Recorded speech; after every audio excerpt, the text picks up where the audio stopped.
And quiet and set, please. Quiet and set, please. And cameras rolling. And settle in. Sound is speeding. And 3, 2, 1. So welcome to the Vertical Buzz. You know, today we're going to be stepping behind the camera because when you flip that phone, that becomes what? 9x16. 9x16. And you know what? You're not just rotating that screen. You're actually rewriting the language of storytelling. The framing changes, the blocking changes, the pacing, the emotion, everything changes. So what does it take to direct a vertical film? Well, our guest today knows all of that and even more. He's an actor, he's a director, and he has been absolutely crushing it on everything to do with vertical entertainment. That's right, the one and only Danny Farber is in the house. So let's hear it. Danny Farber's in the house. Yeah, take it in. Okay. Thank you. So, sound speeding, camera speeding.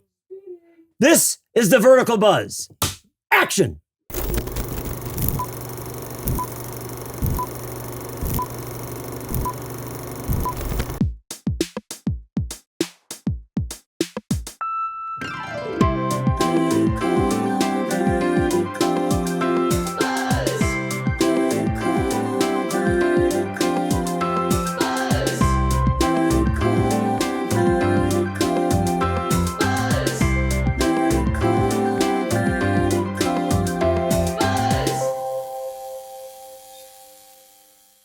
All right. Loving the vibes, baby. All right. And we are back. And we are here with the one and only Danny Farber. Thank you so much for, I can't even begin to tell you how cool it is to have you here with us. No, thank you for having me. I really appreciate being here. Yeah. So Danny, we're going to get into, I'm going to embarrass you for a minute. Okay, let's do it. I have to read a bio because I want to know people to know exactly what's going on here, and you're going to add to that. But okay. All right, let's just read a little bit about Danny here. Danny Farber is a Chicago-born director. He's an actor. He's a writer, a producer with over a decade in the entertainment business. He's based in LA right now, and he's working internationally, where he has built a diverse portfolio spanning vertical dramas, commercials, music videos, and even narrative content. Since 2023, Farber has directed more than 20, that number's probably even bigger now, 20 feature-length vertical drama platforms for Real Short, Drama Box, you've heard all these names, Good Short, with product shot in, get this, now this is the best. This is all over the world. He has shot these verticals in Los Angeles, Istanbul, London, Vancouver. Can you believe that? You've been traveling a lot, my friend. It was a busy couple of years. You're picking up some miles. Yeah, for wild sure. miles. Yeah. All right. His award-winning short film, Thoughts and Prayers, was even executive produced by Amy Poehler. That's impressive. We love that. Love Amy. Now, as an actor, Farber has appeared in 1923, if you know that series, which I love. I love all the Taylor Sheridan stuff. Chicago Fire, Proven Innocent, and continues to create and perform projects driven by his signature creative hustle, because he's a hustler. And here he is, Danny Farber. Danny! Hey, how you, man. Buzz? Thanks for having me here, man. Appreciate you. Oh my gosh. So tell us a little bit about you. If you can. Outside of that bio? Yeah, outside of the bio. Embellish on the bio a little bit here. What do you got? Well, I was born in a log cabin on a hot summer day. No. All right, we got that. We'll get some strings going here. Yeah. Picture. Okay, fade in on.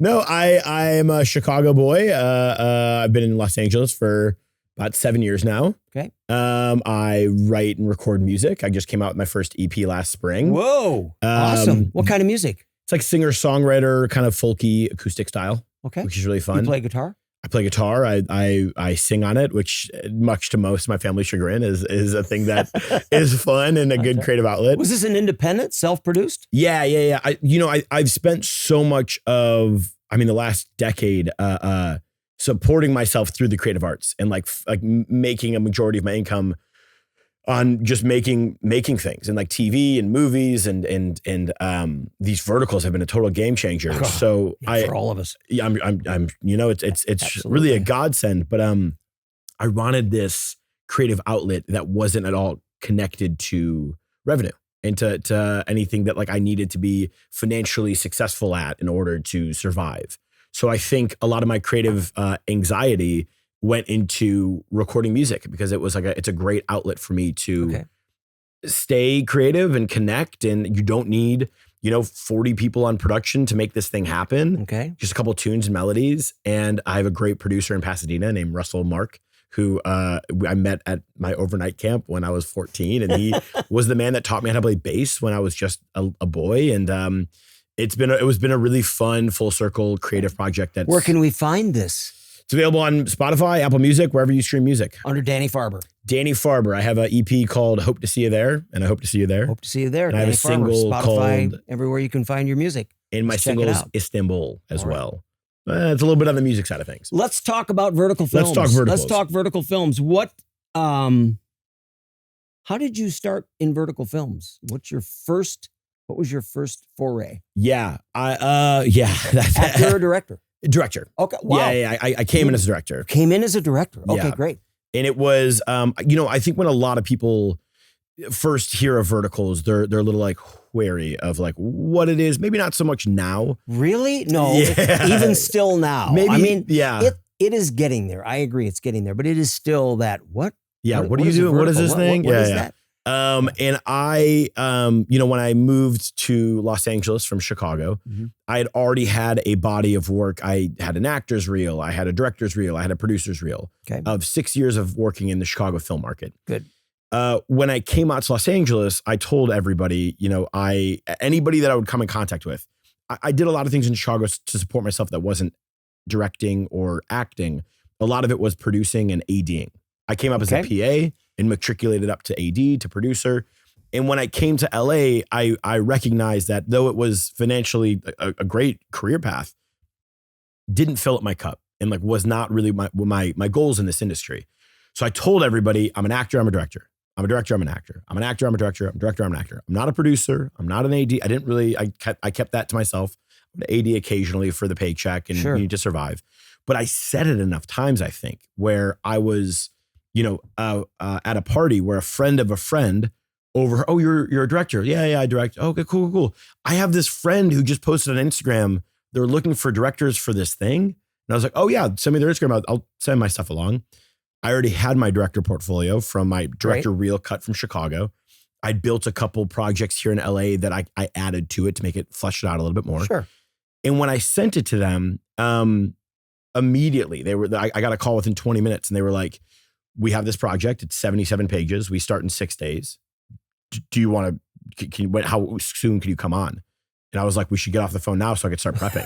That's right. And they were like, so you're down? I was like, I'm super down. 6 days to do 77 pages. Something miraculous like that. Maybe it was 8 days, something like that. But it was, Did they have location? I mean, a lot of it was, I honestly don't remember on the prep of it all. No, I think I scouted a couple of things. 2023? So this was October 2023. October 23. And my approach to it was, because in Chicago, there's indie feature season. Yes. In the summers, it's a big, that's predominantly where like independent cinema goes to We're going to talk about Chicago in a minute because you know that I'm from. And 8 years in Chicago. 8 years in Printers Row in South Loop. Yeah. And I gained so much, I cut my teeth so much in that market where when it became time to approach this long form narrative script, something that I had AD'd in the past, I'd produced in the past, but I never directed. I leaned heavy on the indie feature side of it all. Got it. And when I made the first vertical, our creative executive at the time, Bofan Zhang, who is now at Real Short, she was like, hey. Yes, Bofan. Bofan's amazing. She's amazing. She changed my life. She's awesome. Phil Raditsky at Astro Filmworks, who's the production company who reached out, changed my life. It was those two independent of each other were like, here's an opportunity. So Bofan was like the first person that you dealt with? She was a producer for Good Short at the time. Correct. I had no idea what Good Short was. I had no idea what Real Short was. On the last We didn't know what any of that was. My first vertical was shot on 3 iPhones. Really? Seriously. See, that's wild to me. April in 23. That's my first. Oh, you're more, okay, I was October 23. April 23 was my first vertical, and I had no idea what it was. Yeah. Didn't know when I showed up that it was even a vertical. Sure. It was just like, we're doing a film. We're doing a film, and then, we're doing this on iPhones? We're shooting it on iPhones in my dad's real estate office because I don't have any budget for anything. But I think so much of that is like, it goes into so many different areas of like the indie hustle, the quick transactional nature of what verticals can be. And the spirit and the love behind that project and Bofan really seeing something in me. She was like, if you looks like you're having a great time. If you want to keep doing these, I just got poached by this company called Real Short. I was like, cool.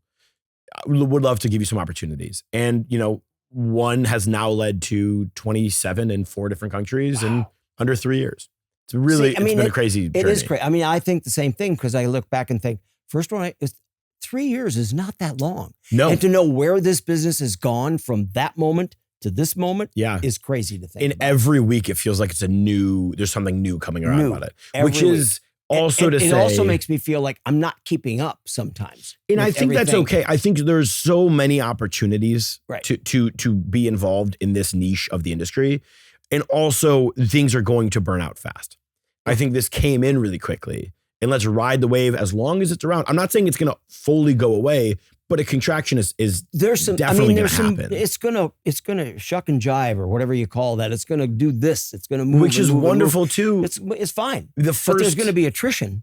it has to. Any There kind of new will. media, new technology, Because always. there's over 200 platforms. It's too many. That's too many. Which is wonderful to market test some new ideas, to try some things out, try to get some analytics, try to get some stuff out of that, and some see how research. it's working and how it's not. And that's a wonderful thing for filmmakers. But it's a matter of what's going to rise to the top. And like, it's you always know, going to be cream will always rise, yes, which is interesting too, because like that doesn't always mean the best shot stuff. right. That doesn't always mean the best writing or the best acting. Nope. I've directed some that I'm incredibly proud of. Cinematography looks like an HBO show. The performances are solid. They're grounded. They're real. They do not perform well. I've done some that I'm not proud of. That the writing is awful. The acting is just like, what are we doing here? The locations are not things that I would have picked, and I just got inherited a whole project. And they perform super well. And it's violent and it's graphic and it makes, so it's not always that 1-to-1. If it's bad, it does good. If it's good, if it does bad. But it does surprise, I think, everybody who's making these to really try and harness onto something that's there's no viral doubt. and marketable. Yeah, it's a complicated thing. So I've got a question now. At what moment did you realize that vertical was not a trend, that it was going to be a format? Or have you even realized that yet? It's a good question. I don't disagree with that. I do think it's a trend. I think it's something that is long lasting and that can stay. And I think trends can stay for a while. But kind of like all, I guess format's fair too, but like when we shifted from the cinema to TV, cinema didn't go away. When we shifted from radio to cinema, radio didn't go away. These things all still exist, but I do consider them to be kind of their own, I guess it is a format.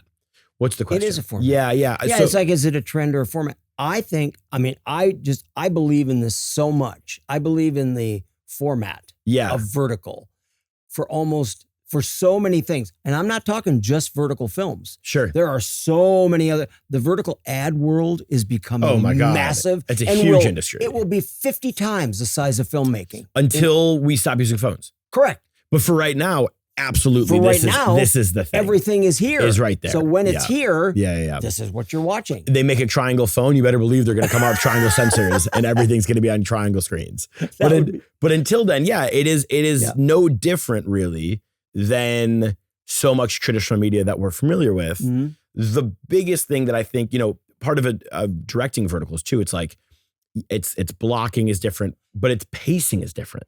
That's exact. Oh, I know that. We You talk know, about as an that. actor, We of talk course you about know it as that. pacing all the time. Yeah. Pacing. The emotions can be so different. And that's what I even said when I was saying it at the top, because that is exactly framing, blocking, pacing, all those I had to relearn as an actor. You got to. If you want to do it right. Same with the editing on it too, on the directing side. Okay. Because it is. I have not personally done any editing on a vertical, but I can only imagine. Well, when you're seeing it, as if you're able to see it as they come out, like the cut on it feels, as a director, you're often given between like, sometimes as little as like 2 to 4 or 5 cuts of the thing. I had one come out where I got through the first 40 of 60 episodes, and then I gave my notes, and I was waiting for the last 20 episodes, and they released the thing, and I was like, oh, okay.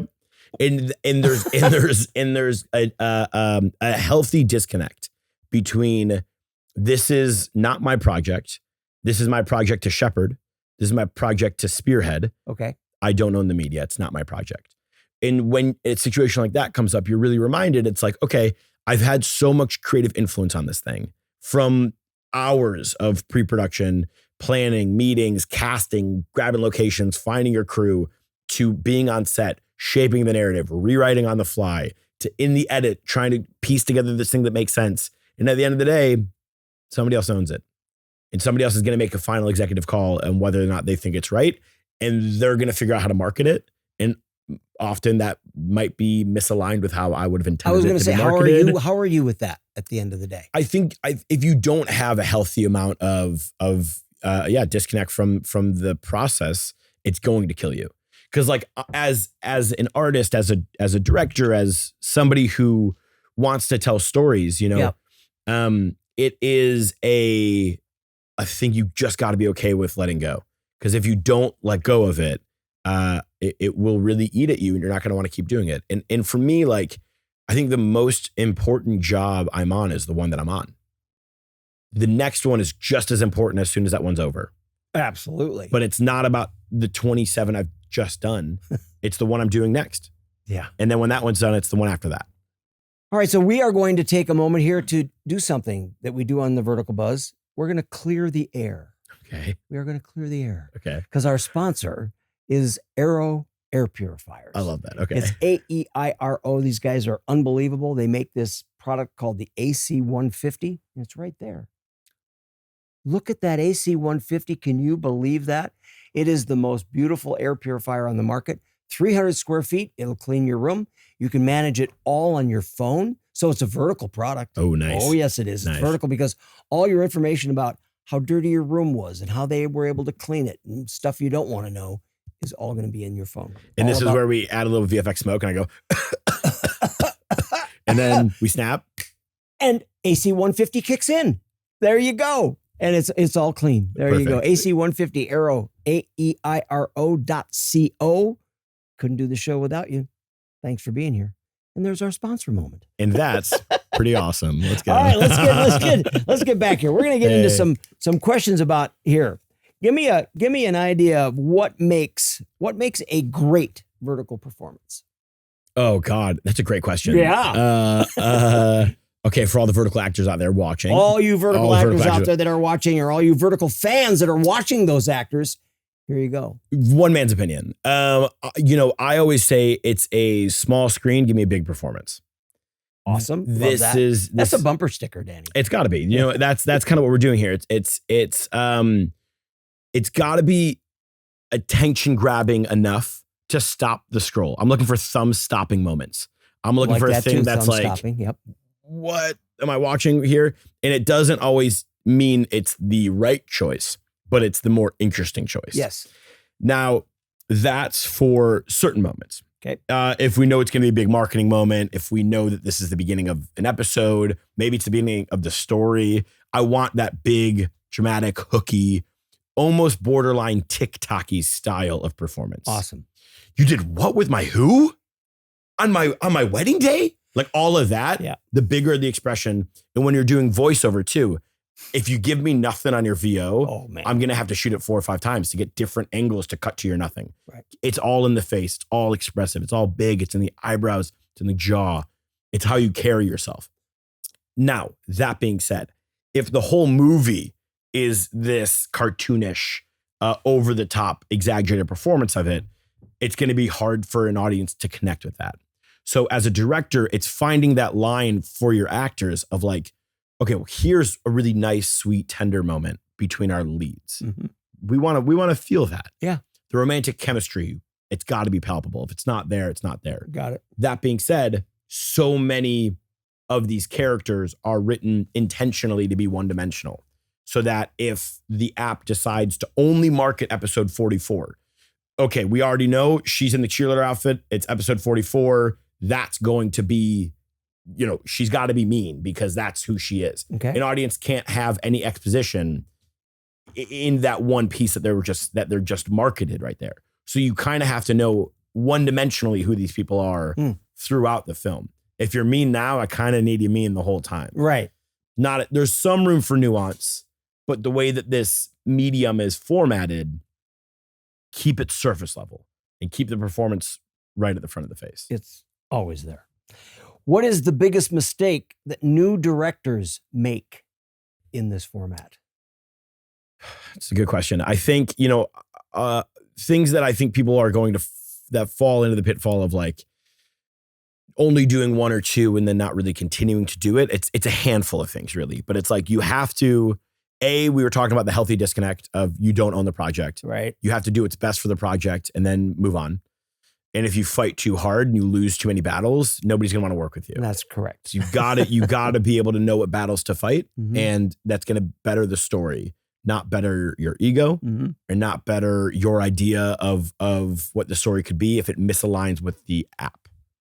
The other thing too is, and it kind of goes different between which app you're working with, but if you're gonna really slow the pace, if you're really going to make this a grounded, real, there are some apps that do like that.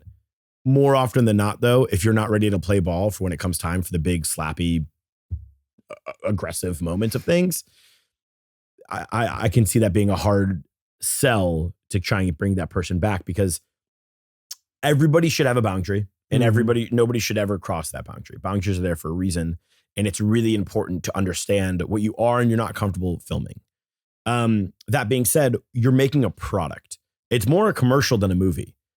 In that product, it's more a commercial than a movie. It's more a commercial than a movie often, because Explain that.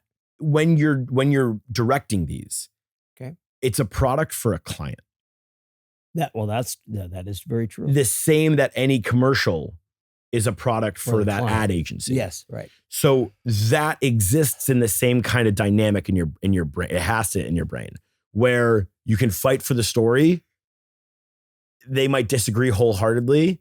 You got to be okay, fine, great. Not my thing, not my product. But that's a difference between traditional filmmaking and horizontal filmmaking. I think, yeah. I vision it that way. I've not had as many. There's no way that I've ever had. I've done traditional film. I've done vertical film. Yep.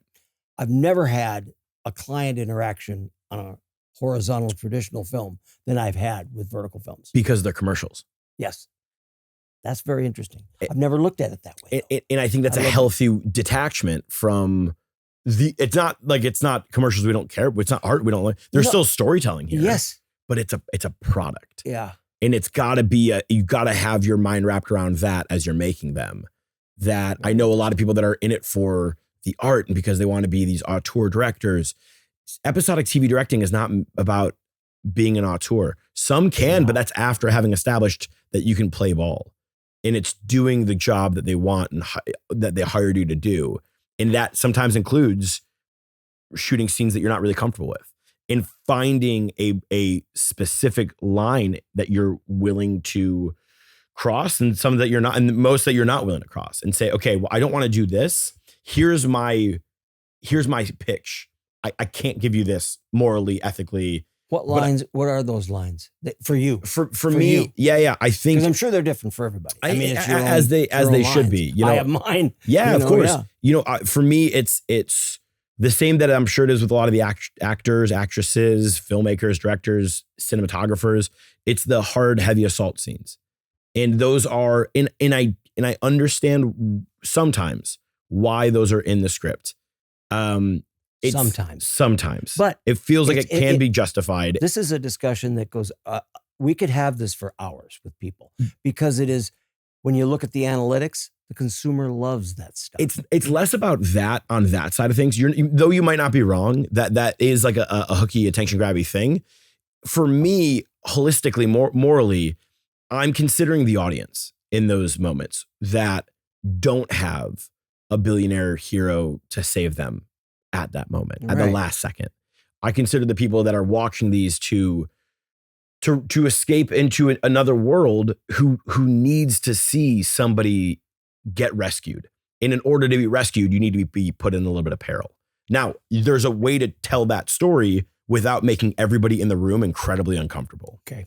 And I'm not saying that's the key. That's the key. And it's the thing that, like, we've had that discussion on this show many times with other people about, and it takes a second to understand, like, how, especially on the director side of things. I didn't like come out the gate like clean on this is how it, like, this is the proper way to do it. There's trial and error on that, but I think a lot of that is being incredibly cognizant of the humanity of the people in the room. And that's everybody from the lead actress who things are happening towards, to the actor who's got to play the aggressor, to the sound mixer who did not sign up for this that morning when they came on for the day. And then the client who is just trying to keep their job as an executive at that app that also wants to see, this show be successful. And they know analytically moments like this are popular to the chagrin of all of us, but that's what feeds the algorithm. So it's keeping the humanity in the scene. And in doing so, I think that really helps translate to a comfortable, safe working environment that also can deliver a product that I might not be comfortable making, but it's the lesser of a few evils. And it's doing so with integrity and with patience. Okay. You think verticals are its own ecosystem? Yeah. So I mean, yes and no. It's like, are they their own? Will verticals replace anything? That's interesting. That's, I think verticals are definitely their own ecosystem right now. Yes. I think we're seeing a lot of really exciting things happen to a lot of really exciting people in the space. I do too. And that's what I think is exciting, is that I do think that this ecosystem is being built every day. Something new is happening to them every day. And then I asked the question, do you think it'll replace anything? Because I have an opinion on that. Yeah.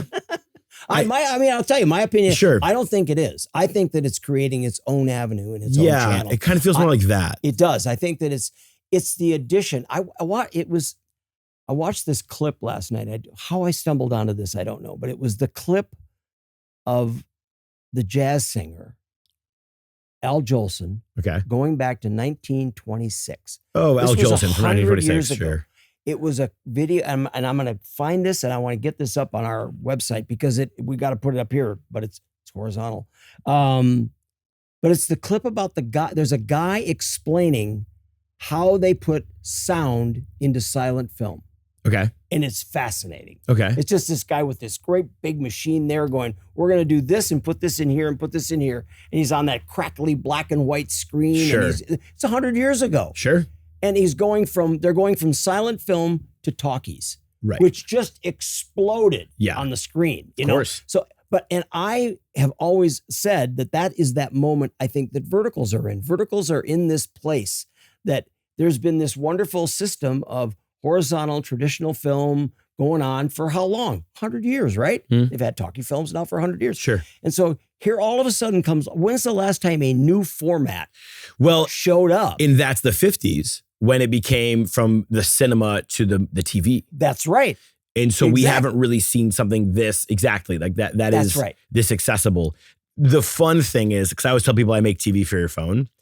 Because it is. Because it is. That's what we're doing. Right. And we just saw the recent number that came out that said, videos on your phone have taken over, streaming services. Sure.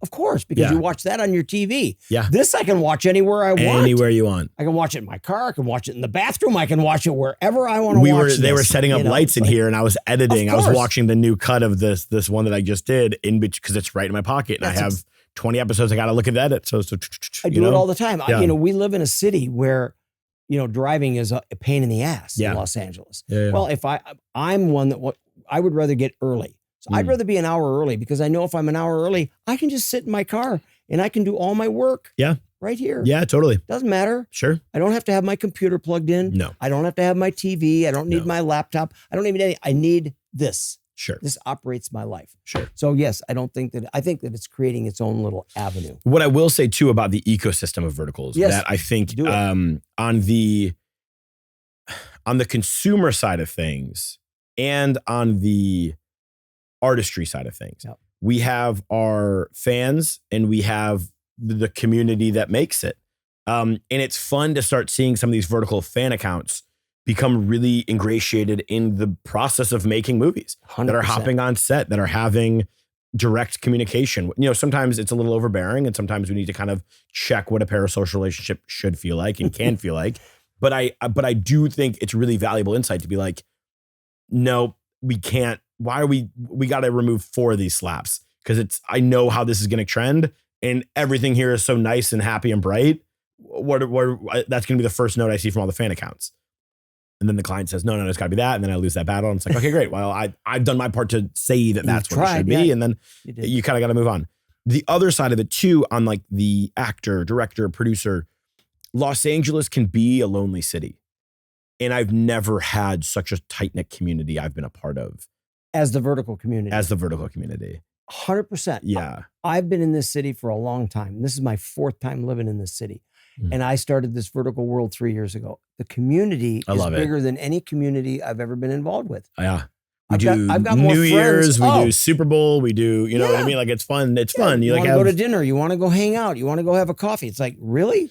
But then no one's ever done that. And then and to see the amount of people winning and succeeding. Yes. I'm so grateful for. Well, and employed and like the talent. The employment alone. It's really, and then I'm seeing some of these wonderful, beautiful, talented women who are taking an acting career and then starting to turn it into a writing career and a producer career and a director career. Right. And some of these brilliant men who are probably looked over because they're incredibly handsome and they just have the abs that are turning this into franchising deals and production companies. Like it's a really cool space to be like actively a member of, and to also look around and see, okay, well, we can change this, we can change that, we can change this. And I think because so many of us are so communicative with one another, we can advocate for certain things like gender pay equality between the men and the women on set. I think having more, because there is a disparity there. There's a total disparity. Having women of color be more in the leading, men of color be more involved in the space. Don't even go there. That's one of my. But it's a thing that like, you know, we have this direct access to now. Often it's not a thing that we have full approval over, right? But it is a thing that we can try and push the envelope in the right direction. But it's also the other people that are starting to get into this business. Like, I mean, I'll just point directly to the people like Shara TV. Yeah. The Shara TV gang of Kylie and Candace and those people. Yeah. Those guys, they're making a difference, and they're gonna do something really incredible and different that's being done in this vertical world right now. I'm incredibly proud of the people behind Shara TV. I think it's really interesting too to see, like, with elevated production value, with high-end cinematography, with slower pacing, like we've made. Because I just finished doing a film with them, one of their which films. is great, and I'm curious to see the R&D on what that how it performs. I can't believe what I saw and experienced on that set. Just totally. And I'm not that kind of actor. I don't go over and look at the monitors. I'm not a monitor guy because I don't want to. I love Village. I know, but the actors that get in on that, it's like they get in the way, and I don't want to be that. Fair enough. Yeah. So I stay away. Yeah. I couldn't stay away from the monitors on this thing because I wanted to. When they started to do some of the playback on the way they were shooting this, my God, it was beautiful. It kind of goes back to that point of like, I've made some really good looking stuff that don't perform really well. That's the risk. But the cool thing that they're building out is like, well, no, what I think they're doing is very intentional and really smart. Yes. Where it's like, you go to us for the high end stuff. We're going to want to see that. And so that to me feels great and authentic. I know that when I work with Palm Film in Istanbul for Drama Pops, I go to Palm Film for that high end stuff. No kidding. When I work with, I love that concept because we do know that. I mean, if we start rattling off Drama Wave, Drama Box, Real Show, you're going to know, are they the high end? Are they the medium guys? Are they the low end guys? Because there are those. And there's also moments. On top of that too, it's like Ideally Projects and Fumero Films here in Los Angeles are two incredibly talented production companies. What's the name of that? Ideally Projects by Shen Li. Ideally Projects and Fumero Films with Adriana Santos Fumero and Films, I've seen that. Alejandro Fumero, where these are producers that know high-end cinema, that know how to bridge the gap between entertainment, art, commerce, which is kind of the sweet spot for this. The hard part is like, those aren't apps. Those are companies that work for different apps. So they farm themselves out to the app. Same as I do as a director. Same as I do as an actor. Exactly. Right. But it's like, you know, you're going to get quality when you see something that's for them. The hard part is like, how do we as the filmmakers put our stamp on something immediately so an audience knows to expect, oh, this is an Ideally project. I'm in good hands here. Well, that's no different than going, oh, that's an A24 project. It's just a title card. It's a title card at the beginning. It's a logo at the front of it. But you know what you're getting. But you know what you're getting. Yes. And I think Share TV is trying to build that for their stuff. That's fabulous. And that's very cool. Yeah, it is very cool. Yeah. Yeah, I love all that. All right, question here. Yeah. What's going to happen to this world of vertical in 5 years? 5 years, man. 3 years. Go 3. I have no idea. You know, I mean, look at these 3. Yeah, exactly. Right? You know what I mean? Like I love seeing new concepts get developed. I love trying to hash out anything that's different than the same 4 stories we've told dozens of times. I would really hope that, you know, we can expand into tween marketing, teen marketing, male marketing, you know, the thing for sure. But it's less about, it's different stories. We can't keep telling the same stories to tweens. Can you do? I mean, I know there's a lot of sports verticals about hockey and tennis and things like that. It's less sports, I think, for the male like audience. It's more, can a guy who's down on his luck win in the end? How can he pick himself up from the bottom? Let me ask this. Sure. Could you produce a baseball game, a Baseball live vertical? baseball game vertical? How do you just shoot it vertically? When it gets seen, would people watch it? Well, the MLB can already cut that with what they have with all their cameras. And Right. yeah. But sure can. It's a different thing. That's just live. That's live sports. That's formatted for a vertical screen.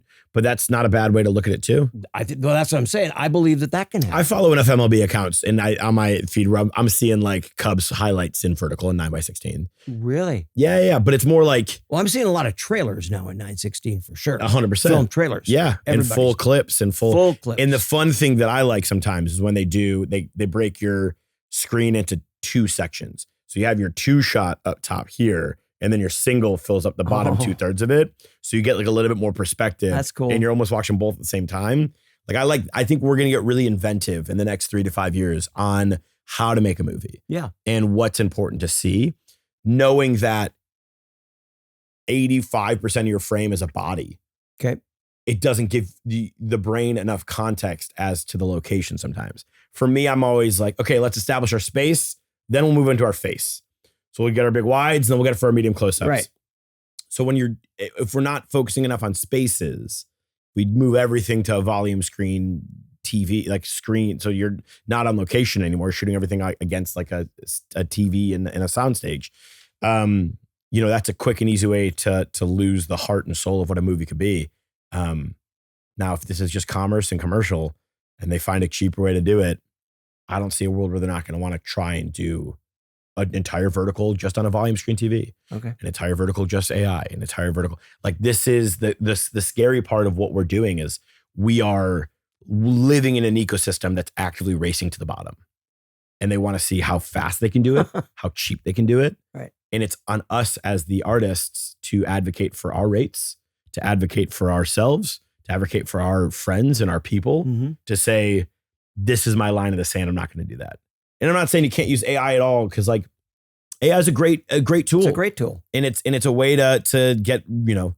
We just don't know enough about it yet. It is so It can't replace an entire thing. No. But if that's going to get me an establishing shot at the space and it looks pretty freaking good, do it. Why not? You know, I don't have time to get my establishings. I'd rather spend time in the performance. Right. And 1,000 other things right here. I agree. So, I agree you know, but I also understand too, it's like, well, that's exactly my whole point of like, well, I don't have time. If I advocated for a bigger budget, then I would have the time. So it's the snake eating the tail a little bit of the thing. So we won't get into all that budget stuff at the moment here, but fair enough. I do want to talk about the fact that you have done verticals everywhere in the world, or a lot of places in the world. A lot of places, a couple places. Let's talk about Chicago for a moment. Let's talk about Chicago. I love it. Let's do it. Because my first question on that is, and then we'll talk about our personal lives in Chicago. Sure. Why are there vertical films being shot in Chicago? Dude, I was there. What is going on? I went April of last year for about 2 weeks, and I went door to door to Cinespace, to my indie producers that I know, too. to locations. I've been calling these guys. I was like, do you know about this? Yeah. And everybody's like, you're crazy. And I was like, you're fucking crazy. What are you talking about? Crazy. Yeah, what are you talking about? I mean, here? you are sitting in a mecca of directors, actors, Actors creatives, especially. I mean, actors my for- God, I this mean, theater my scene in God. Chicago is insane. What a market. Now I have a lot of thoughts on this, truthfully. Okay, good. Because Because we're shouting you out here, Chicago, and I'm I could What do you say? I could name about 5 or 6 people that I could say, and I've talked to these guys and gone, dude, if you get into this, you are on the ground floor. Fucking do it. it's a handful of things. One, after COVID, what I've learned from my people is that the film and TV side of Chicago really dried up, and now It did. I I came out here after that because it was like there was nothing going on. nothing going on. All of it left, and now you're lucky if you get a couple commercials, Yep, but it's industrials, very much. and it lost the narrative side of things, which left a lot of people left the city. Yes. The second part of it too, and I don't came know. out here in 22. I was Just going 'cause to it come was a out in thing. 21, but that COVID crap was still going on, and it was like The local 476 IATSE, the leader that I heard burned everybody's pension, gambled it away or something. It's gone. Really? Yeah. Really tragic stuff there. Wow. So these are artists who have worked their lives in the union doing these hard blue collar jobs in a grueling industry in harsh conditions Wow. that no longer have health insurance and stuff. So they can't fathom shooting for the day rates that some of the crew are getting out here. Okay. Despite how consistent it might become, it's the sticker shock immediately of like, ooh, I don't work for that anymore. I'm only going to do these higher paying commercials, few and far between as they are. Wow. It's part of it. Okay. The other part of it is two last points on it. Standing sets don't exist in Chicago. And something that I want to do is I want to build a standing set in Chicago. I think we need a hospital set, a courthouse, and a jail set. Well, what about that place that's out? All the way down in Champaign, Yeah, no, not the Champagne. I shot a couple films in Champagne. Flyover Studios. Seems The great. one that's way out west. What is that one? On 55 out there. Yeah, that one. Yeah. Chicago. What is that? It's Oh God, I know what they it is. shot Home Alone there. I did my first feature ever. We shot out there. Yeah, I did a film that shot out there. I was not on those days. It was called Christmas is Canceled, which was with Dermot Mulroney. The hard part is that is union rates, and those are union spaces. Yeah, but what the fuck? That's my whole point. Get your fucking act That's my together, whole Chicago. point. That's my whole. Well, okay, so that's number. So that's Sorry, So that's number It's just 2. Like what the hell? The hardest part on it too, and this might upset some people, but my last point on it is, I think Chicago is an incredibly progressive, intelligent, wonderful, beautiful, multicultural city that has artistic integrity that doesn't align with how these verticals are written. And I can't see a lot of people digesting these storylines without a lot of guff up front. They're going to see the blatant misogyny and the slappy and the things that we've kind of become numb to. Yeah, right. Which is what Numb these is things the are. word. Yeah, because do I agree with all of them? No, I but that's don't the at all. job, and this is what we It's do the full job, time it's for a the living script, here. That's what we do. And for people that aren't doing this full time because they can't, because there's not enough access to it, they're going to, I can foresee people passing on my fated billionaire CEO's stepdaddy got me pregnant. You know what I mean? Yeah, Like that kind of stuff. It's just the artistic integrity, I don't think will help at the beginning that's what of it's it. more about. I think it's those 3 things. It's lack of locations. Yep. It's the lack of rates, and then it's the artistic sensibility behind it. But I do think that as soon as you do 6, people will start to understand it. You can't just do 1. They're not going to get it. No. You got to do a slate. You got to do a season's worth. You got to do 2 or 3 with 2 or 3 different crews.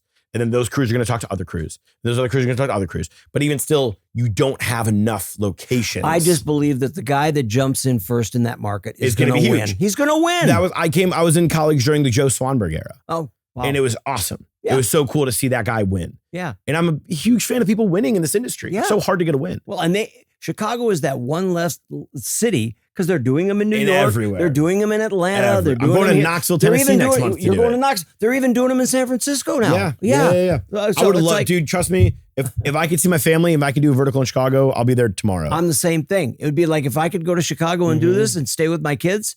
Are you kidding me? I'd It's be a there no-brainer. every month.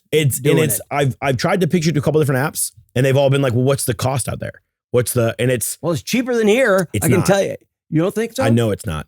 The hard part, Wow. the good thing is they have the tax rebate to Yes, right. 30% back. And that's already there. That is harder to sell international companies on.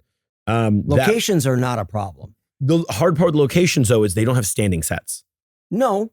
And those are important. Yeah. Having done a bunch of these. Is that Netflix studio done yet in Chicago? I thought they were building I guarantee you it's not going to be affordable if that's what it is. Because the way that these win. And the CineSpace doesn't have space? It's not standing set. DePaul has standing sets, but then you got to fight with the school. I went to that school. Columbia's and got hard, a few, but it's pretty small. But then you got to fight with those students. That's what I'm saying. It's like you need a rentable standing set location, a jail, a hospital, in a courtroom that cleans up those. You'll get your mansions in the suburbs. Yes. You'll get your cool river shots down by the river. You can do this, but a lot of industrial, a lot of commercial buildings, a lot of commercial. But for the every show that has the hospital scene and the jail scene, and then you need these infrastructure built in, and it's not cost effective. On top of crew rates being identical to commercial rates. All I can tell you is that I hope Chicago gets its act together and figures it out. And I'd love to be the person to bring verticals to Chicago. Are you kidding? That'd be great. I would love to go back and do them as an actor. Awesome. Oh my God, yes. It is just building it. And I've been talking to vertical companies and Chicago producers. Okay. And if anybody wants to hit me up on it, dannyfarberwork@gmail.com. Yeah. Talk to my team. Let's try and build something in Chicago. Go to verticalbuzz.com and do the same thing. Just reach out because Chicago, we're coming for you. That would be going to Danny's camera, my camera, awesome. This camera. We can tell you right now. Yeah. We're coming for you. Love Chicago. Yeah, we do. It would be, and I learned so much about making a movie in Chicago. I became a man in that city. I grew up there. I grew up in the suburbs, and I went to DePaul, and I was in the city proper for 6 years. So, oh my gosh. Yeah. Yeah. I lived downtown in the Loop. Love. Right down in the Loop, Dearborn and Harrison. Love. I was a block from any color train you want to get on, whether it was orange, green, red, blue, brown, purple. You got it. I got them all. You're Printers Row. You're right there. I was right in Printers Row and just had such a good community down there. It was just one of my favorite places I've ever lived in the world. Now, here's my thing. Absolutely, it's one of the best cities in the entire world. Yes. You got to go in the winter if you're going to go in the summer. Oh, you have to earn that summer. You do have to. You have to earn a Chicago summer. Absolutely. If you fly in just for Chicago summers, you're a punk ass chump, and that doesn't count. No, I grew up in Minnesota, so winter is not a bad thing. Yeah, so I grew up in Minnesota, but Chicago was great, and I was a big runner back then. So I ran a lot, and where I lived, I was only 3/4 of a mile to the lake. Oh. And so running on that lake shore, that was my dream. That's the Mecca right there. It was the best. Yeah. It doesn't get any better. You warm up for 3/4 of a mile running out to the lake, and I could go south. On the lake, and you go I could go south. I could go 15 miles down to Indiana and back. I mean, it's 26 miles of uninhibited public space. Yes. It's incredible. The best. It's wonderful. Except that during COVID, they shut it down. I was out here. I don't know. They shut down the lakefront. That's the whole lake path. The only place you could hang out. They shut it down. LA was, and that was my dream during COVID, was just to be able to run on the lake. Of course, that's all you want to do. And there was nobody there. Yeah, especially in the winter. It's crazy because this sip is sponsored by the Vertical Buzz. There we go. And this sip is sponsored by the Vertical Buzz, which we're going to talk about. The sponsor of the Vertical Buzz. We're going to do another aero.co, AEIRO.co. That is our wonderful sponsor, the AC 150. There it is. Let's Vanna White it. There we go. AC 150 right there. Aero. Oh, the Aero. Listen, Danny, don't worry about it. The Aero AC 150 would clean up this air in 2 minutes. Oh, perfect. Out of here. Perfect. And you can watch it all on your phone. It can tell you exactly what's going on. You can manage your entire air purifier right from here. Clean up a 300 square foot room. It does it all day long, cleans you up, and it's so quiet. You could have 10 of these on a set, and you would never hear them. And there's a couple of dusty stages that would love to have. A lot of dusty stages. Yeah, and we were talking about there's a couple of houses that could really use this that we shoot in. Yeah. Oh my God. Yeah. There's a couple of those with the cats. Have you ever been in that house? Yeah, I know exactly what we're talking about. I'm not going to say that on air, but we won't either, but we've all been in that house. It's like, the classic. A couple of AC 150s there to clean it out. Great. So there we are. That's so all funny. right, you know what we're going to get into? We're going to get into, I want to play a little game, and then we're going to talk about your some more directing that you've done. Great. So we're going to get into some of the directing you've done. And you know, we're going to have a little special treat here because Danny actually has got us a couple of clips that we're going to play a couple of clips and say, okay, how did you direct this? What were we thinking about in this moment? Yes, exactly. Cool. We do this. It's rapid fire time on the Vertical Buzz. Boom, boom, boom, boom. Rapid fire. Okay, I'm going to ask you a couple of questions here. No thoughts, just answers. No thought, just answers. Okay. One platform that will dominate. Drama Pops. Most underrated platform. Shorticle. One creative rule that you would break. The 180. Break the 180 all the time. One myth about vertical filmmaking. They're not intelligent or art. The future headline about verticals in 3 years. Vertical drama filmmaker Danny Farber signs overall deal at major studio. Boom! Like that. 916. Opportunity or constraint? Opportunity, baby. Yeah, baby. That's the right answer. Opportunity. All right. Yeah. And finally, one word. I've asked everybody on this show. Okay. One word to describe the future of vertical entertainment. Promising. Great answer. Yeah. And there you go. There's our rapid fire segment. I hope those are quick enough answers. No, I was shooting from the hip. Hey, it's all. That's what rapid fire is. Okay. Rapid fire is shoot from the hip. I'll That's take what it. we're doing. I often get asked by people, well, what do you want to do after verticals? Like, what do you want to do next? And for me, it is this crazy opportunity where every month I get to direct another feature film with a new cast in new locations with a new client telling a different story with funds that I didn't have to raise in a platform that's already going to distribute it for me.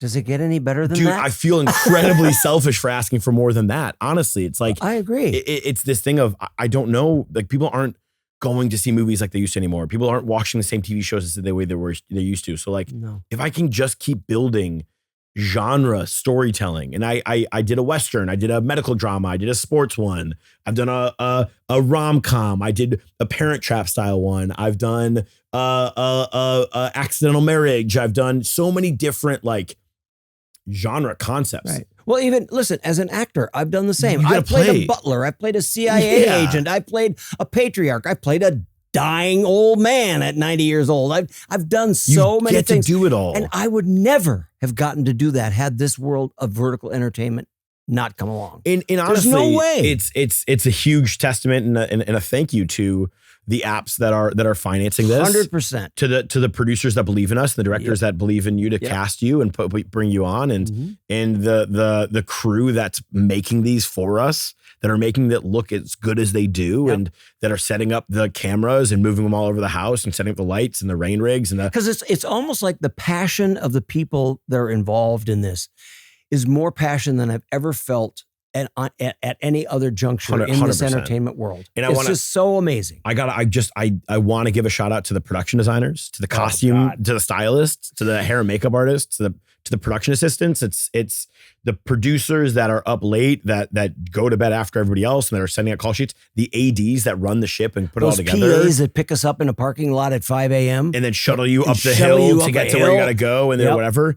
And it's not all of those guys. It's not an easy job, but I've never been in this type of industry where I've seen my own PAs and production coordinators matriculate up to directing so fast. And every time they do, I'm so excited for these people that I was like, oh, you're just PAing on my thing. Now you're going to direct one. Yeah. That's not going to take away from me getting to direct more also. Right. That brings more seats to the table. Right. Because the appetite for these apps, they want to build 30 of these a and month. it happens. It's It wonderful. has happened in the acting world too. I met kids originally that were background that are now leads. It's incredible. It's like, what the hell, man? You were a day player on this thing. I loved your attitude. Let's bring you out for supporting the next one. You came prepared. You were on time. You knew your fun lines. to hang out with. You're fun. You're all of those things. So let's give you a better role. And I think for the actors too, it's this thing of like, can I get to play the detective and the boxer and the thing? You get to do all these things. So it's like, I feel like for people that are like, what do you want to do next? You're not at all present in the moment. And this moment is a really special one, and it's not going to be around forever. No. So like, let's have fun while we can. Yes, because I mean, it is the Wild West right now. There's no doubt that it's the Wild West, but the Wild West eventually went away. It's not going to go away, but as we've said earlier, there's going to be attrition. Yeah. There's going to be people that fall off. There's going to be new people that come on. Sure. And then there's going to be the things that are here currently that are just going to expand, and they're the ones that are going to win. And a huge credit to my amazing Chinese filmmakers that are helping push this thing forward. No I say to them all the time, this is the wild, wild East. This is your guys' domain that you're letting us into. That's right. You're educating us on how to tell this and what's working, what's not. So like, it is an opportunity to learn. I've learned Turkish. I've learned a little bit of Mandarin. I know a little bit of Hebrew, a little bit of Spanish. And it's through. Where else would you have done this? Where else would I have gotten a chance to get paid to do these things? Yeah, you know what I mean. It's a exactly. wonderful life. Exactly. But, you know, and I also, the other thing that I did hear recently is that I was talking to another person in the vertical world, and she said about the way that this has started in China, and I use the example of this is similar to the way Amazon took over the retail world. You know, it was like big box retailers. Nobody's going to buy furniture online. Nobody's going to buy shoes online. They got to try them on in the store and blah, blah, blah, blah. Yeah. So here comes Amazon and they take over retail. And and I used that example and she goes, the difference is the Amazon taking over retail, there was no map. There was nothing being built behind it. There's a map going on in China. This is how we do it. Telling you it's working now, and it's selling. And the fascinating thing, that's a cool thing. But it's really wild too, because I'm constantly in meetings, cross-cultural meetings that are like, that's not going to land at all with an American audience. Well, right. There are certain things that will not. But it is interesting to be like, we didn't realize that this is a thing that we all connect to on a human scale. Correct. Which is interesting, which is cool. I find that to be very cool. Anyway, it's fascinating. But it did help to understand that, there's a roadmap. There's a roadmap. There's a formula. And there was never a formula for retail. It was just that Amazon was going to take it over, and they did. And now, is that the right thing? That's a different question. That's ethically. But here we go. I'm going to throw this over to Danny. This is his film. Set it up. Tell us what we're seeing here. What are we doing? This is episode 1 for a show called Till Divorce Do Us Part, starring Casey Esser and Ashley Michelle Grant. Cool. Shot in Istanbul, Turkey. Nice. When I first read the script and I knew how important episode 1 was, I had done one in Turkey with Ashley that had a really big moment that involves cake that the fans loved. Molly Anderson and Ashley Grant were thrown. It was a whole thing where if one girl's going to get caked, you got to cake the other girl in it too. And it was a whole thing that was originally written as they were going to get pushed into a fountain. Nice. But that was February in Istanbul. And I was like, I do not want these girls in the water in February. Right. What if we do a 3-tier cake? And we establish it the whole time and have our 2 servants struggling with how big and heavy this thing is. And then build up this moment where finally Molly takes cake and rubs it all over Ashley. And Ashley, in a fit of everything, takes off her eyes and rubs it all over Molly. Internet loved it. It was really, one really fun. take, right? Yeah, we only got 1 take for that. So we actually had 2 takes for this. But with that in mind, the initial action was, as you're going to see, it's going to be a quick little spoiler. What was written was she trips and falls into a cake. And I said, okay, there's going to be stakes that are going to keep this 3-tier cake up. What if we do something different? Such a tacky wedding. My cousin has such bad taste. But at least that Jack Steele will be all mine. If anyone here objects to this union, please speak now or forever hold your peace. Stop! Stop the wedding! Stop the wedding! What in God's name? Miss Everhart, my sincerest apologies. My name is Dominic Pettigrew. I come from the High Court, and it appears that your husband never signed his divorce papers. What? What? Your ex-husband, he never finalized the divorce. Which makes her... Which makes you... Which makes me... Still married. Mother! That's impossible. He never signed the papers, miss. Honey, it's okay. I'm gonna fix this, okay? Whoa, whoa.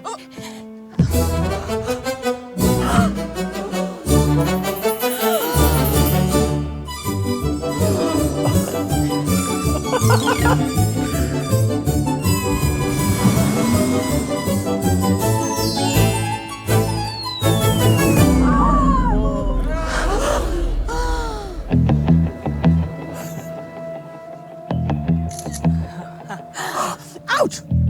Get out! Get out of here! Someone get her out of here, you low-rent urchin! I knew you weren't good enough for my George. I promise I can make this better, I swear. My perfect cousin. She always ruins everything. But wait! Who are you married to? Jax Steele.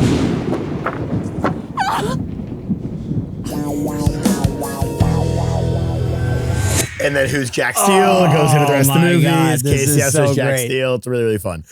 So there's so many things about that episode that we could talk about. Thank you. For starters, what is more interesting than her falling on a cake?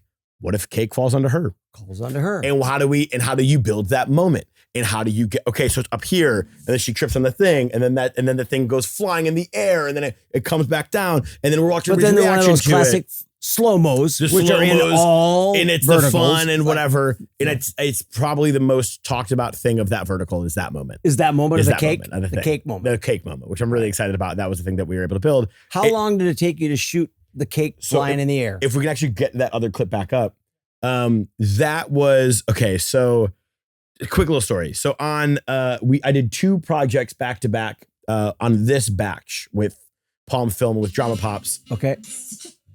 If we can just pause it real quick. So with that first project was with Tess Dinnerstein and JC Ann and Ben Armstrong, Jordan Dick. It was a show called Bad Boys Tutor, which is another clip we have here. The last day of filming for Bad Boys Tutor, there was a shot for like a prom scene. It's a high school YA show where Tess gets pushed into a table full of red punch and she's wearing a white dress and it's supposed to fall all over her and it's a big slow motion thing. Okay, cool. It's the last scene. It's the last day of the whole show. It's 3 a.m. It's all that we're about to be camera wrapped, about to be picture wrapped in the whole movie. I still got flashback. So, and everybody's Turkish, right? So there's, biraz Turkish, a little bit of Turkish, but I don't really speak any Turkish. So, I'm communicating in English, and our key grip on it, Emre, who my whole thing was, all right, so I'm holding one camera. I don't operate always, but I operate sometimes. Is the crew all from Everybody's Turkey? from Turkey. We're in Istanbul. I'm holding one of the cameras because at a certain point, I'm like, I just know exactly what I want. Just feed me the rock. Let me shoot this shot. My DP's shooting the other camera. Okay, you're here to here. Great. And then I'm going to be here. Perfect. Great. So what's going to happen is she's going to fall out of our frame. Don't dump the drink on her. We're going to get that as our last shot of the movie. She's going to fall out of frame under a crash pad. Don't dump the drinks on her. That's a separate shot. Piece 1, piece 2. That's in slow motion. She's going to fall. But when you do it, you're going to lift the table like this because it's a glass table. I don't want this whole thing to fall on her. So I want you to hold the end of the table and she's going to fake like she's pushing on it. And you really shouldn't dump the whole thing. Not on this setup, on the next setup. Okay? Okay. Okay? Okay. Okay? Okay. Okay. Okay. Okay. This is 3 a.m. There's all of these background actors. I have just been told by my executive producer, Amut, who is my brother, my broccoli. He, my bro. He was like, dude, we can't hit OT. How much longer we got? I go, dude, I got this setup and the next setup. We're going to be done. We're going to be out of here in 15 minutes. Okay, great. Because if we hit OT, then I got to get second meals for everybody. And it's 3 a.m. We got to do a whole thing. And I was like, we're not going to, it's not fine. Okay. So I see the thing and it's in my eyepiece and she goes and she falls cleanly out of my shot. Perfect. I open up this eye and I see him dump the whole table on her white dress. And I just go, no, just like that. And everybody just stops and they look at me and I look at her and I go, and she goes, and I go, that's lunch. And they look at me like, what? And I go, that's lunch. Okay. Sorry about that. We get there. That's how I felt in the moment too. I was like, my God. Oh my God. And it became this thing where, oops, sorry about that. Is that okay? Yeah. Okay. Where, okay. Accidents happen. And that's exactly what it is. Accidents sometimes happen. Right. So that was on movie 1. He felt bad. I felt bad. We cleaned it up. We got through it. A little bit of OT. It is what it is. We got the movie. And you ended up with that. And no, that's for the first of this 2 out of this batch. Got it. Now, same key grip. Emerjan, great guy, super awesome. I tell him, I was like, don't do the same thing when we're doing the cake moment. We're going to do the cake moment. I'm going to see it fly up in the air. I have 2 different cakes. Let me see it fly up in the air, but save the one that's actually going to hit Ashley. We don't need that one, okay? Okay. I have a camera on a ladder, a 10-step or a 12-step on a hi-hat, looking down at Ashley. Ashley's looking up. I have another one that's eye level on Ashley. Ashley's still looking up. So I'm looking kind of at her face as she's looking up and I'm looking down into her eyes. Yeah. And I'm going to call I'm going to tell you when Kate goes. Okay. I'm in costume.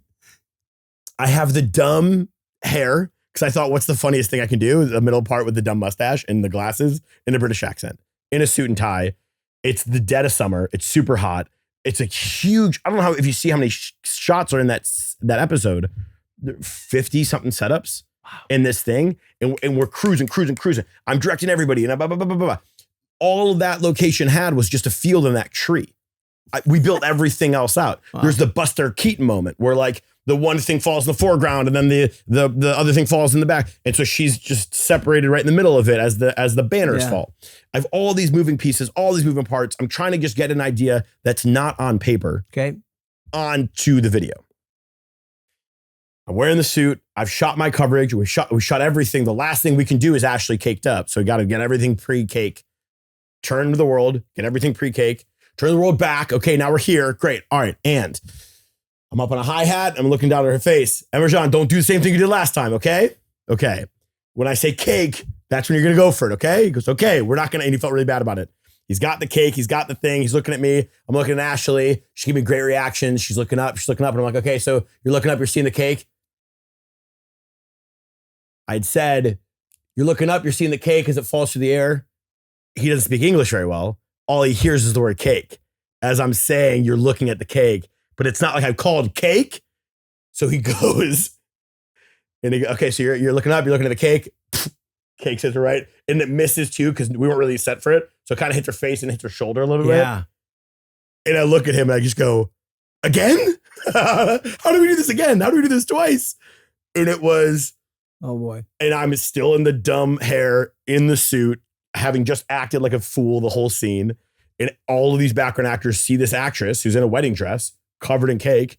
And I go the same thing. I go, we're going to clean, but I don't go, that's lunch. I go, we're cleaning her up. We're doing it again. I still have that second cake. Yeah, it's kind of crushed. It's fine. We don't need to see it perfect. We just need to see it hit her. Clean her up. We're doing it again. She's like, really? I go, fucking really, dude. We gotta do it again. Wow.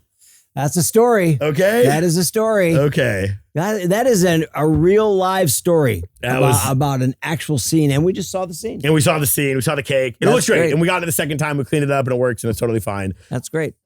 But it was just me. Okay, so you're looking up. You're looking at the cake. Fuck. And as I say the word cake, I realized that was the trigger word. And that was it. But it wasn't like I was like, okay, cake. I was like, that would have been a very clear directive. Yep, right. I was just kind of give her something to eyeline it. Oh my gosh. I digress. That's all right. That is streaming now on Drama Pops. If anybody wants to watch the whole movie. What's the name of the movie? Till Divorce Do Us Part. Till Divorce Do Us Part. It's really cute. On Drama Pops. All right. Well, that was over the top fun. Great stories. Oh my God. I mean, how long were you in Istanbul? Aggregate almost 4 months last year. 4 months. I did 5 projects over the course of a little shy of 4 months. You got another one coming up this year in Istanbul. TBD. So that was a really fun moment. And what's this next one? We're going to watch one more. And Danny's going to explain this one too. This is so cool, you guys. We've not done this on the Vertical Buzz, but it might become a regular segment. So I am currently nominated for the Vertical Drama Love Awards. Yes. For Best Director for this film, which is called Cheer Up Baby. Cheer Up Baby. Vertical Drama Love Awards coming up in April. It's streaming on Drama Box, produced by Ideally Projects in Shenley. Okay. Between Hallie Fletcher and Noah Andre are two leads. What's it nominated for? Best Director. Best Director. Ooh. Danny Farber, Best Director. So let's see. Voting is over, right? Voting is over. But I'm sure, I hear that there's going to be very handsome hosts there that I'm going to see that night. Yes. Yeah. Vertical Drama Love Fan Awards 2025. If you just stuff that envelope for me, that'd be great, man. Yeah. I am going to be the host and MC of the Vertical Drama Love Fan Awards 2025. I'm very honored. I will be the Jimmy Kimmel, Billy Crystal, whatever you want to call it. Billy Crystal's a good one. Of the awards, yes, I'll be fancied up in my tux and feeling good that night. I'm going to do some red carpet stuff, but make sure you check it out because I know if you can't attend in person, it will be shot on YouTube and it's going to be able to go up. So they're going to shoot it and film it and it'll go up on YouTube TV. We'll be living in forever. That's right. It'll be living forever. So there you go. All right. So set us up for this next clip. This is the trailer for Cheer Up Baby. Cheer Up Baby. It is such a sweet, feel good. It's the first vertical. It was my first one that I did for Drama Box. So far, the only one I've done for Drama Box. Wow. I love them. The schedule keeps me on. Where it's a green flag protagonist the whole way through. Okay. And I came up loving coming of age stories. I love that genre of movie. Was this shot in Los Angeles? This is shot in LA. LA. Okay. And they really gave me free creative reign. Calvin, our executive over there, Ashley, our executive at Drama Box, Shen, my sister in the space from Ideally Projects. Okay. You know, we built this thing that feels so warm and gooey. And there's like a cast of misfits that are just trying to band together to get it's really fun to watch. So Fun. This is the trailer for Cheer Up, Baby. All right, let's watch the trailer. Jane, get that ball. Yep, that's me, Jane, as plain as my name. Little Miss Jane the Freak. You want to be a cheerleader so bad, don't you? So hot. You really don't remember me? How is it possible? Janie. He seems so different from how I remember him. You've forgotten already? Guys like him must have kissed a lot of girls. William is mine. What are you doing? Who the fuck just hit me? It's him. Oops. I nominate Jane for cheer captain. This is stupid. I want to run for cheer captain. How are you gonna be cheer captain with 0 cheerleaders? I'll find a team. So, if I get him to shoot a 3-pointer shirtless, you'll join my cheer team? Congratulations, Jane. You got all the freaks in one place. But the freak show's over. The real cheerleaders need to practice, so you guys need to get your little asses out of here. Remove them. Why did she come to a pool party dressed like that? How ridiculous. No one's here to save you now, little bunny. Scandalous. Are they gonna kiss? I'm not scared. And we're not going anywhere. Whoa. That's so fun. Cheer Up, Baby. I haven't seen that trailer in a while. Yeah. I don't think that's That framed. is so fun. It's cut Was off that, a was little that bit, shot at that Immaculate Heart? Yeah, the high school. Hall, the high school? Yeah. The classic. It's one of these locations in LA where Everybody we've shot shot at it. about 1 million times. So in anyway. that space, because I went from doing like 4 months in Europe, I did the 2.5 months was my second round of Turkey, and then I did 6 weeks in London, and then my first one back in LA was in December, and I was right back at that gym, and I was like, I've been all over the world. What are we doing? This is crazy. That's right. Yeah, here we are on Los Feliz Boulevard in Western. Well, congratulations, Congratulations to yourself, sir. director. I mean, Yes. that's awesome. Yeah, that's a fun one, and I think there's so many things that work with that story that aren't necessarily like the cleanest of like production value and Okay. cinematography, but it's the vibe is there, The and vibe. the energy is there, and the Okay. characters are there, and the heart is there, and they really gave us an opportunity to like play with pathos in a way that, you know, some of these verticals tend to exacerbate it, and Mhm. this was really letting us kind of massage it, which was great. That's great. That really was it was a really fun, feel good vertical that I love. That's great. Yeah. Well, we are running out of time. Yeah, no worries. Unfortunately, It's this all has good. been an amazing. Are you kidding me, Danny? Yeah. This has just been way beyond my expectations. today. Oh, thanks for having This me, has Buzz. I been appreciate it. absolutely amazing. We definitely want to thank Danny for being here. Your honesty, your insight into this, the taking us inside this world of 9/16. Hey, 9 by That's what 16. we're talking about, you guys. There it is. 9/16. That you're going to see that on a bumper sticker. But The I future know is that 9 by you- 16. that's right. And we appreciate that everything you've done in the vertical world and for being here on the Vertical Buzz. And I'm going to do a big shout out here to Aero, the air purifier. Come on. Okay. Nice. Yeah. Aero, AEIRO.co, Aero AC150 air purifier. Shout out to those guys. Couldn't do the show without you guys.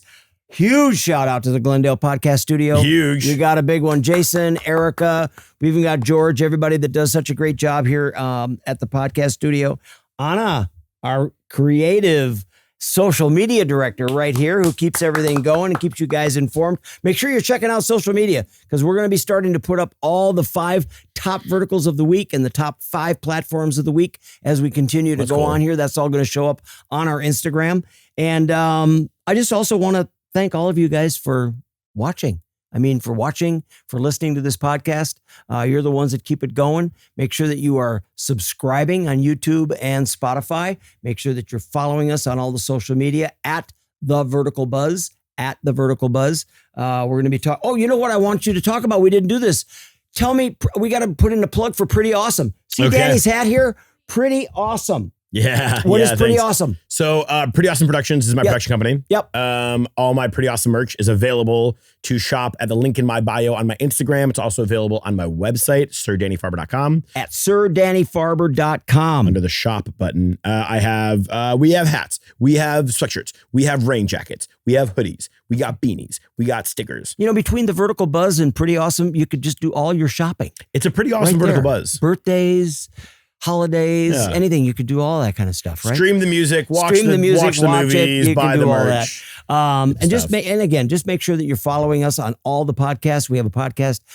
Our episodes come out every Thursday. So just be prepared for every Thursday, waking up and going, oh my God, there's another episode of the Vertical Buzz. There you go. That's what we're doing. So thanks again, Danny. And just, you know what, you guys, remember always that the future of entertainment is vertical, is in the palm of your hand. So good. It's right so here. Good. I love it. There we are. That's really good. That's the Vertical Buzz. Are you ready? Yeah. Cut!